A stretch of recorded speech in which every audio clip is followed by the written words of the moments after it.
Hello everyone. This is our 10th lecture, and today we'll study the political transformation of foreign aid. During these years, several important efforts were born. Through the late 1990s, the faith-based community led the widely successful Jubilee 2000 campaign to secure debt relief for developing countries, and in the mid of 2000s, Bono launched the One campaign, creating the worldwide grassroots movement that, along with dozens of non-governmental organizations, have a critical impact in the galvaniz- galvanizing voice in support of poverty-focused development aid.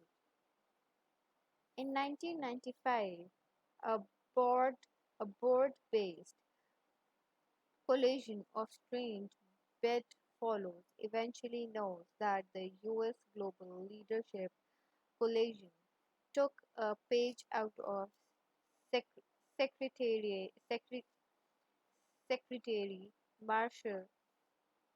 Marshall's playbook and began to transform the policy of foreign aid.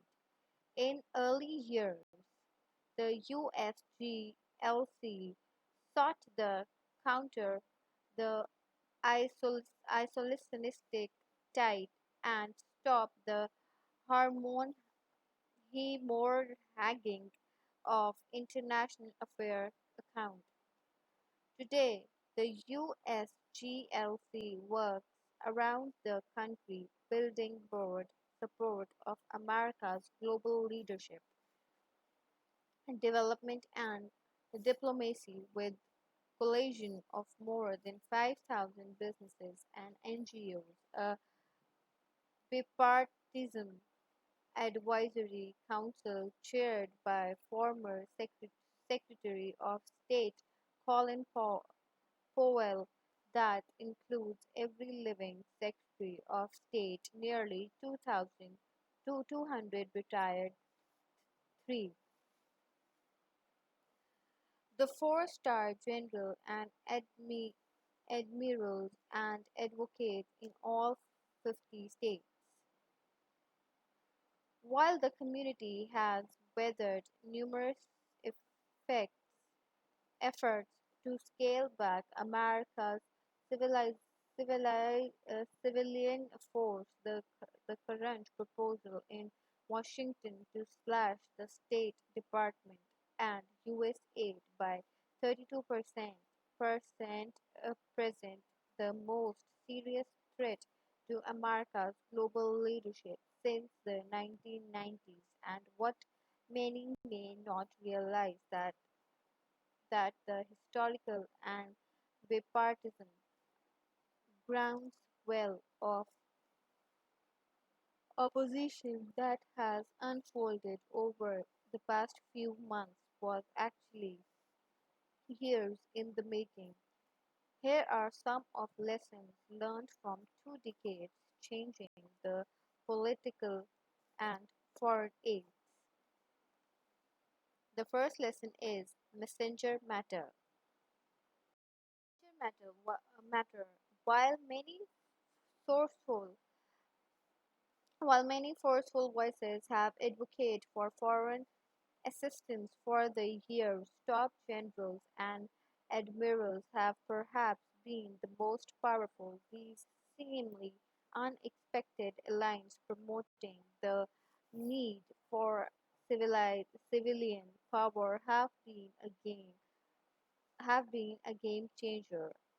Years ago, General Anthony, a former commander of U.S. Central Command, helped to launch a network of now nearly 200 3 and 4-star military leaders with the likes of Peter, General David and Michael, Admirals James Loy and James Starr and James Stavridis, and many others. These battles tested the leader have not only lent the names but also testified the Congress pens opt-ins and spoke out around the country. Their national security credibility has been unmatched. Today, one of the most oft-cited quotes in support of our civilian forces is from 10 General James Mattis, who, who testified before the Senate Armed Service Committee in 2013. If you don't fund the State Department fully, then I need to buy more ammunition. ammunition. This is no silver bullet to ensure support from a policymaker, but what is clear is that members of Congress need the issue to be relevant back home. While lawmakers can believe that supporting America's engagement overseas is the right thing to do, they also need the facts and figures to explain why it is the smart thing to do for our security or our security and our economic interest. On the front line, the creating jobs and driving export, the voices of business leaders and state chamber of commerce have been central to capture the attention of lawmakers around the country. The economic message combined the security and value driven agendas has proven highly effective. Leadership matters. Secretary Marshall and President Harry Truman demonstrate leadership matter.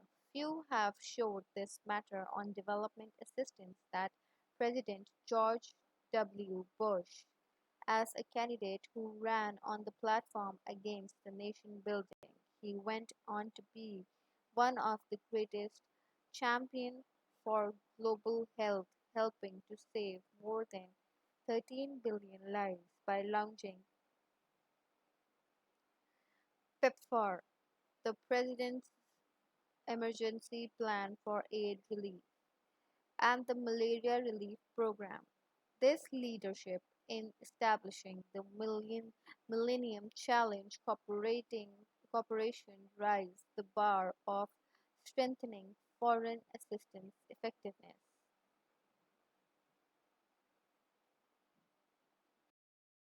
A junior member of Congress from the Midwest made a name for himself on local talk radio prior being elected with the common ref- refrain, why we should build why we should be building school over there when we should be building schools here at home. Yet after this Tea Party conversative visit, a US aid agriculture program in Africa, he became a staunch believer of vocal advocate for the foreign assistance budget. The congressman's decision to go on this overseas education trip did not come from his staff but instead from the top CEO from this state, as House Speaker Tip O'Neill once said, all politics is local. Platforms matters. Members of Congress not only need to hear the support, but they also need to feel it tangibly. A decade ago, the USGLC launched that has become a signature program a local statewide event that provide a platform for lawmakers to engage directly with their constituents on how America's role in the world directly impact the communities. Several years ago, the USGLC hosted an event for a newly elected senator in his home state. The room was packed with hundreds of constituents. Just before he was introduced to Senator leaned over me and said my constitution do not like foreign assistance.